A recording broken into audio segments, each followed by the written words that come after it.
Creo que una vida, yo hacía vida de rico y era un pobre gato porque no tenía ni estudio ni nada. Vivía en casa de Chumbacán, el único que quedaba en casa era yo. Murió el marido de Dora y Dora se vino a vivir con nosotros a casa.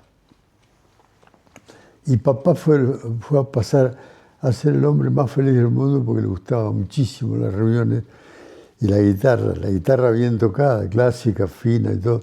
Y papá invitaba de noche a 2 o 3 médicos, toda gente de mucha categoría, ¿viste?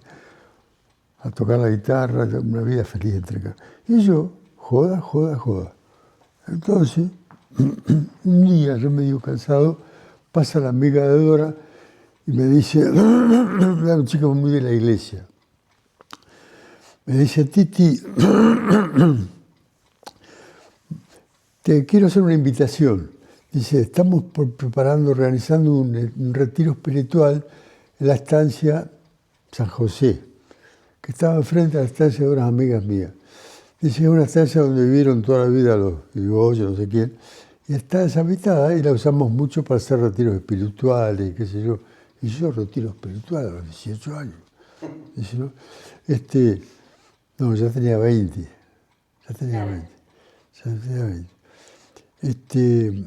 Digo, sí, pero no sé bien de qué se trata.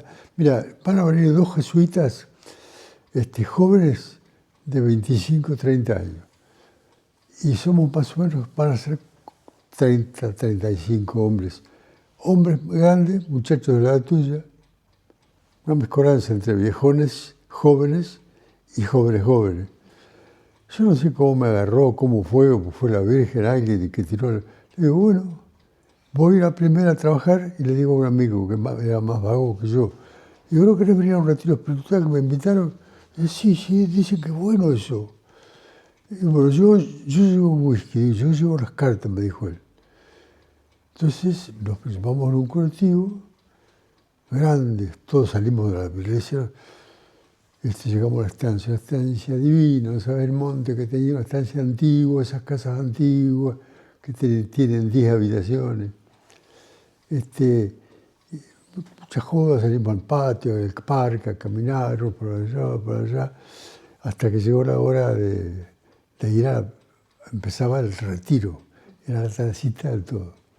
Entonces vamos a una capilla que tenía la estancia, una capilla hermosa, y dice, bueno, vamos a hacer así, les va a gustar el sistema, es un sistema que va a estar todo va a estar a beneficio de ustedes, van a ver que les va a encantar, chicos jóvenes, 2 chicos, de primera, me hice muy amigo de ellos. ¿Los curás? Sí, me hice muy amigo, los iba a ver en Buenos Aires en la época que no se podía ni hablar de la palabra cura. Venía disfrazado de hombre con sombrero. Me fueron a ver cuando me operaron de la nariz, me fueron a ver así. Entonces nos explicaron cómo arrancaba el cursillo, que primero pensando nosotros, vos quién sos, cómo te llamás, qué tenés, pobre o rico, bueno o malo. Las profesiones las vamos a dejar a un costado. Por ahora no hablemos si somos doctores o contadores. Y empezaron a hablarnos de Jesús. De una manera, ellos nos presentaron a Jesús de una manera que yo no la vi en mi vida. Y bueno, entonces mi pensamiento que estaba saliendo a dar una vuelta al campo, que sé yo, qué sé cuánto, me empecé a escuchar, me empezó a interesar, cada vez me interesó más. Y esa noche cuando salimos de ahí, dice, bueno, ahora vamos a comer y vamos a quedarnos en totalmente silencio, para que todo lo que ustedes han escuchado, eran los 2 curitas hablaron, que les entre en el corazón, es largo para explicarlo, para que ustedes puedan meditar lo que hemos dicho, lo que hemos expuesto. Así que salimos de ahí en un silencio en la estancia y de noche, por esa galería larga, todos en silencio, al entrar en el comedor. Un comedor grande era, con varias mesas así puestas así, sin hablar una palabra. Hasta que mañana, después de la misa, volvemos otra vez a hablar.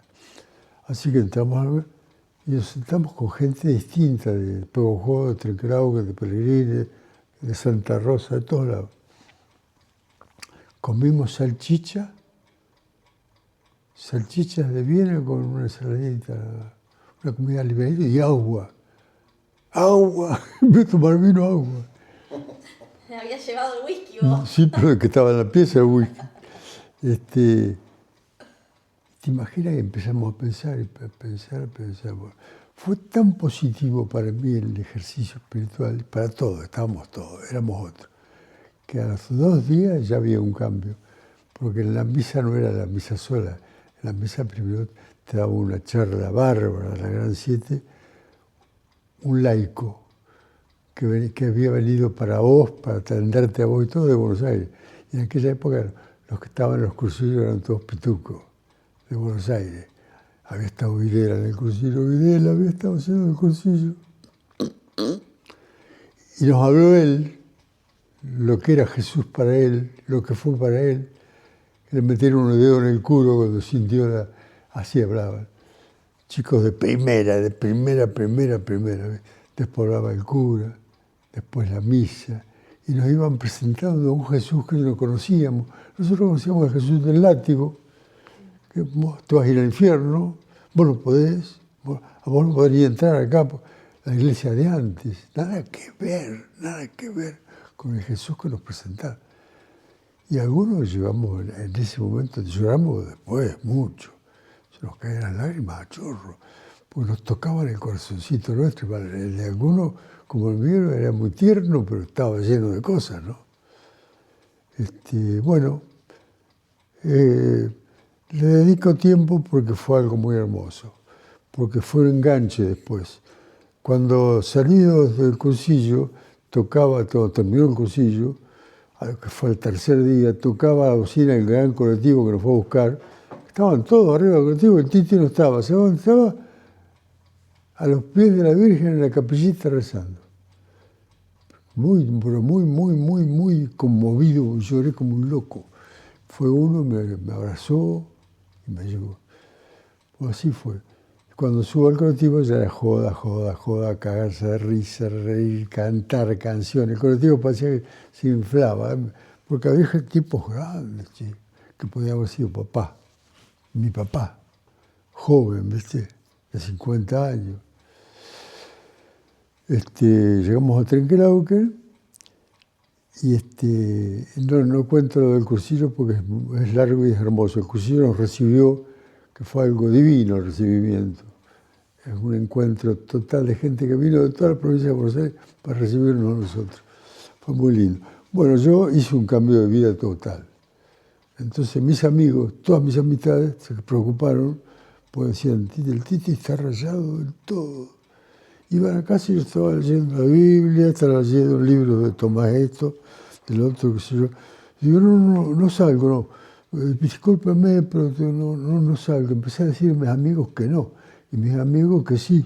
Y salir con mis amigos era de terror, ¿viste? De terror. Bueno, hice un cambio total, así, ¡tac! Un cambio total. Y de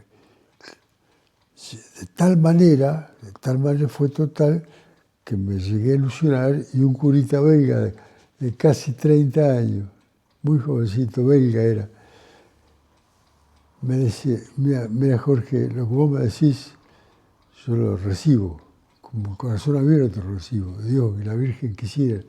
Pero yo te digo una cosa, vos estás muy ilusionado. Yo le dije que yo me quería hacer cura, porque estaba todo el día con el Evangelio, con esto, con aquello. Y esta chica me agarró, la que me llevó, me puso en una comisión, en una capilla de la Medalla Milagrosa que se estaba haciendo en los médanos de Trenquelauquen, donde vivían los indios. Había 2 o 3 indios que quedaban viejos ahí. Me metí en eso. Me nombraron secretario de la capilla, de esto, lo otro, hicimos la capilla. Y me metí.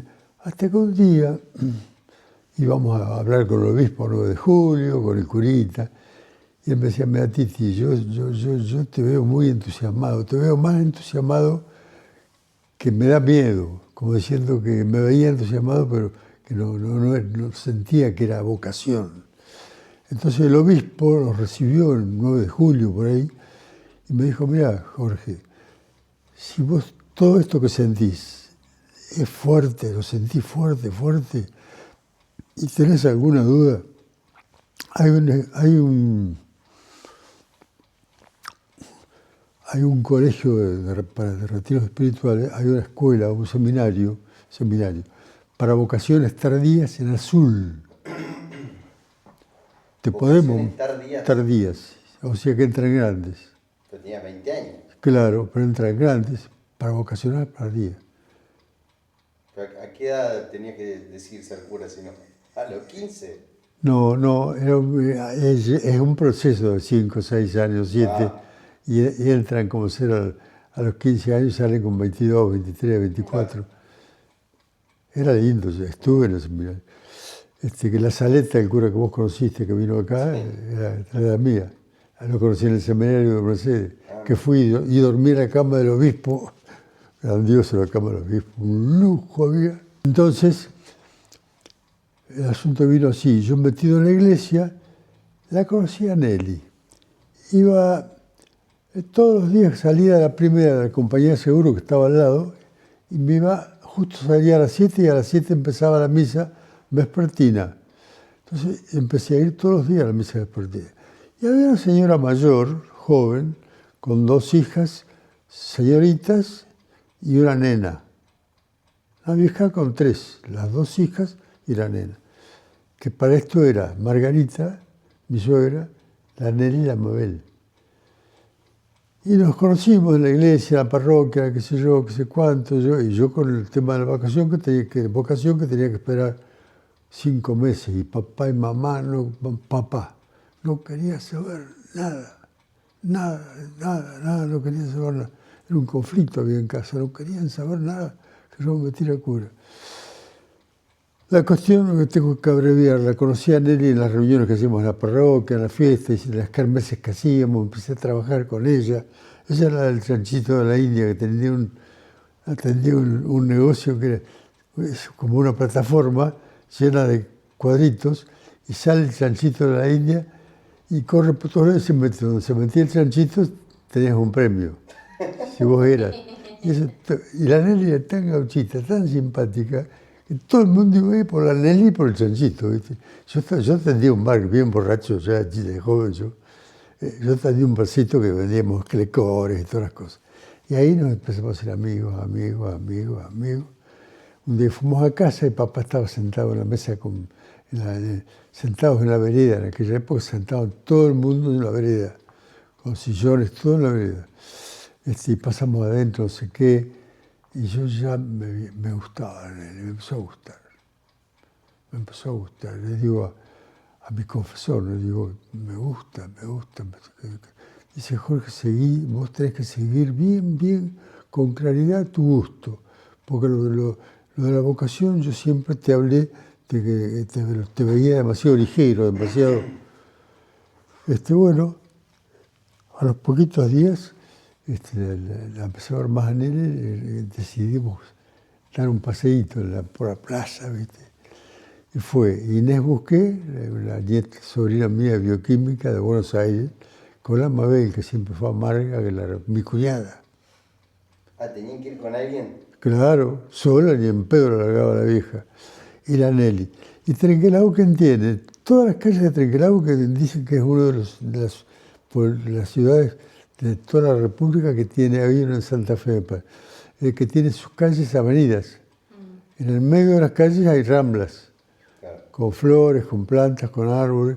Entonces caminamos como 10 cuadras, la Nelly conmigo, y atrás la Inés con la Mabel. Y empezamos a hablar y a contarnos qué sé yo, qué sé cuánto.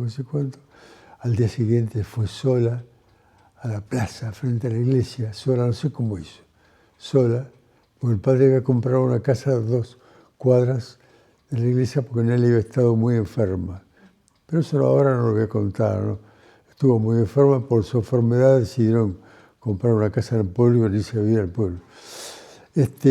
La cuestión que decidimos vernos al día siguiente. Y Nelly apareció en la plaza. Y siempre me río como apareció vestida, porque apareció vestida marrón y llevaba mocasines marrones, horrible, horrible. Y el pelito largo tenía divina, como era ella, pero sin nada de gracia, ¿viste? Nada de gracia. Hablábamos y yo me fui enamorando de a poco de ella, pero en 2 días te puedo decir que me volví loco con ella. Me decía que lo que esa mujer tenía dentro para mostrarme. Una mujer con un corazón, una belleza, una criatura divina era. Bueno, hasta que agarré y le digo, voy a hablar con tu hijo. Empezamos a vernos 2 o 3 veces, porque ella no iba a bailes, no iba a ningún lado. Y todas mis amigas, todavía no bailan a fiesta. Oh, de eso nunca. Yo la llevé un día al baile del club, con la Mabel, por supuesto, y con la amiga íntima. Fuimos al baile y a salir del baile la acompañé hasta la puerta, con la Mabel, con la amiga. Todo. Pero nos pusimos de novio. Entonces, me dice, y un domingo hizo una cosa que no se veía entre que fuimos a tomar un copetín a la confitería. El domingo de la mañana. Bueno, entonces fui a hablar con el padre. Y ese día que fui a hablar con él estaba la tía, el abuelo con 90 años. Estaban todos en la mesa. Era un acontecimiento ahí que se corrió la bolilla y fueron todos a comer. Y la Margarita hizo una comida bárbara y la Nelly hizo huevitos rellenos que eran indiecitos. Entonces cuando terminamos de comer me fui al comedor a un living que tenía y le digo, don Pedro, quería hablar 2 palabritas con usted. Gaucho, el viejo, viste, de campo, sencillo. Le digo, quería primero de todo pedirle permiso para visitar a Nelly, porque estamos enamorados, la quiero muchísimo, y ella a mí también. Quería pedirle permiso, si usted me da permiso para venir a visitarla. Y me dijo 2 palabras, si venís de buena fe, no hay problema, bienvenido, de buena fe. Así que de ahí, al día siguiente voy, me sentó en un silloncito que tenía así como este, más chico. Estábamos los sentaditos, le iba a dar un beso a la vieja, con la bandeja con el café y la copita de anís. Le digo, la vieja celosísima, no sé. Bueno, ahí terminé el cuentito de conocer a Nelly. Bueno, conocerla a ella fue un cambio de vida total, dejé la idea de hacerme cura, éramos 2, entendí que podía hacer mucho bien como laico, sin ser sacerdote, y bueno, el día que después nos casamos, una ceremonia hermosa, había 400 invitados, porque el viejo mataron 500, mataron 18 pavos, de esos que pesaban como 10 kilos, no sé cuánto. Una fiesta hermosa, el Cholo llevó la orquesta. Pasamos muy lindo. ¿Dónde fue la fiesta? Entre quedamos que era un club muy lindo. ¿En un club? En un club muy lindo. Mamá estaban todos contentos, mis hermanas todas vestidas con sombrero. Todo. Y Nelly, la mujer más feliz del mundo. El viejo, muy serio, es parecido a Pedro. Sí, igual, serio. Igual. Sí, igual, sí. Bajó, Tito Nicora era un primo mío rico. ¿Cómo? Era un primo mío rico de Tito Nicora. Era un primo mío, vino con la mujer, con su hijo, los padres y los tíos. Claro, nosotros éramos 500, y ellos también del campo. Tenía un coche de esos largos últimos que tenían únicamente los ricos. ¿Cómo se llama? ¿Impala? Sí, puede ser un Impala. Blanco. Con el Impala blanco nos llevó a la iglesia. Tenía 2 primas mías que la recibieron acomodándole la cola, todo. Y el viejo parado en la puerta, esperando a la hija. El que tocó la marcha nupcial, pero yo quiero la marcha nupcial de Mendelssohn. Había 2 solterones amargados en la iglesia, que una era remargada y el otro no, era un solterón de primera. Dijo que la marcha de Mendelssohn no, porque Mendelssohn era judío, era qué sé yo, que no me iban a dejar. Dice, yo voy a tocar la marcha de Mendelssohn, si vos la querés, le guste o no le guste. Y si no le gusta, la saco en patada. Así que arrancó la marcha nupcial con la Nelly y el viejo traje negro, se mandó a hacer un traje. Fue muy lindo, una ceremonia hermosa. Y el casamiento fue divino, y después toda la vida del campo fue un sueño, un sueño.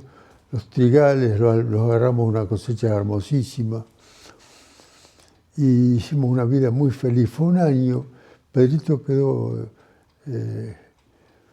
un día, nosotros todavía no teníamos ningún medio. El viejo compró una camioneta Ford doble cabina último modelo. Era para él, pero yo al pueblo tenía la camioneta. Pero en el campo nos manejábamos a caballo o en sulky. Nos fuimos a visitar una pariente que tenía una legua y media, con Nelly, a caballo. Pasamos el día con ellos en el campo, bárbaro, qué sé yo. Cuando volvíamos a transitar del todo, una camioneta verde.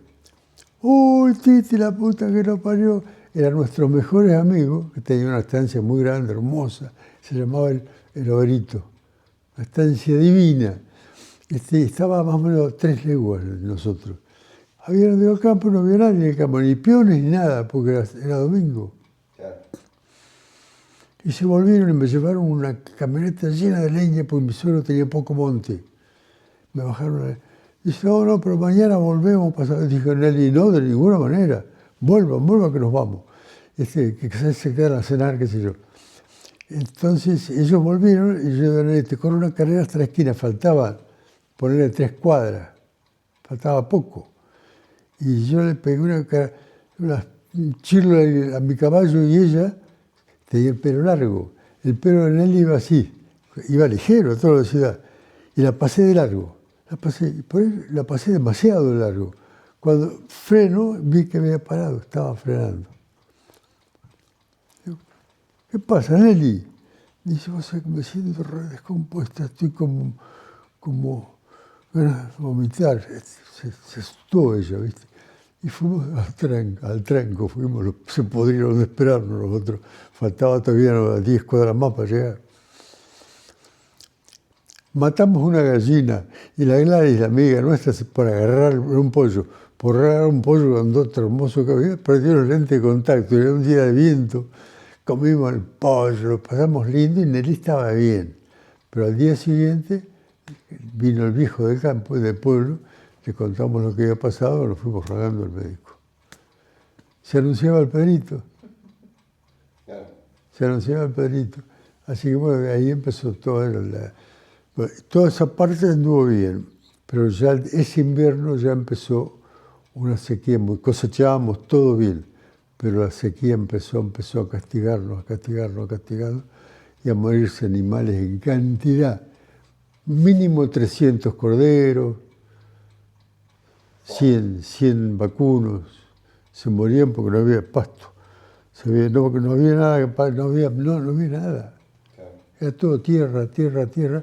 Ya Pedrito teniendo 6 meses, 7 meses, 8 meses, no me acuerdo bien. Nos fuimos a casa de mamá porque me dice Cholo, para de ahí buscar posibilidades de ir a trabajar en alguna estancia como segundo mayordomo. Yo ya estaba capacitado para ir como segundo, no como primero. Y buscamos y nadie en ningún lado, no agarrábamos, porque estaba muy feo. Claro. No, muy feo. Hasta las estancias de Santa Marina, que tenían tres capataces, 3 segundos mayordomos, no tenían más, dejaban uno. Hasta que pasa el Cholo un día y me dice, mira, Titi, olvídate del campo, es un mal momento. Venite a Valle, que allá vas a tener mucho trabajo. En ese interín, yo, de haber sido tan inútil como fui toda la vida, que toda la vida fui inútil, no sabía ni clavar un clavo, porque teniendo el padre el mejor carpintero de Trenquelao, fue inútil. Nos juntamos en casa, por ejemplo, ¿quién hacía las cosas de la barra? Tomábamos mate con los amigos, estábamos haciendo una biblioteca, y el que hacía todo era el negro Severiano, que era mi gran amigo. Y yo no hacía nada, llegaba papá y yo agarraba el costo, estaba lijando. Nunca me gustó el carpintero. Nunca me gustó nada.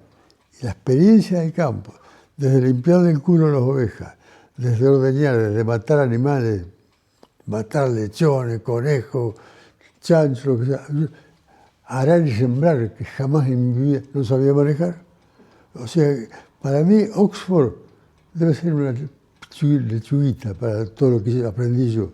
De aquel pituco de no saber nada y andar siempre bien empechado, yo andaba de bombacha y de alpargata todos los días y hablaba y era uno más. Me sentaban en todos lados, como uno más. Iba al boliche y había 20 tipos chupando ginebra, jugando al truco, que eran los tamberos, que ya habían descargado la leche enfrente, se iban a jugar un truco. Bueno, sabes que la bendición fue que aprendí a hacer miles de cosas, miles, millones, y el concepto y la Nelly al lado. Con la Nelly al lado fue un puntal que yo tuve en todo sentido, ¿viste? En todo sentido. Yo te diría del primero al último sentido. Ella fue todo para mí. Yo era medio volátil, medio boludo, medio tirando volátil. Tenía muchas amistades. Primero me quedó este detalle de la Nelly. Empezamos el noviazgo y ella empezó a cambiar físicamente también. Se mandaba a hacer ropa buena, vestidos lindos, todo taco alto que me gustaba a mí. Pasó a ser, le tenían envidia. Una candidata que tenía yo, que era muy celosa, dijo, el Tite se ha puesto luego con una pajuerana del campo. No sabés lo que era la Nelly. Era una belleza de mujer.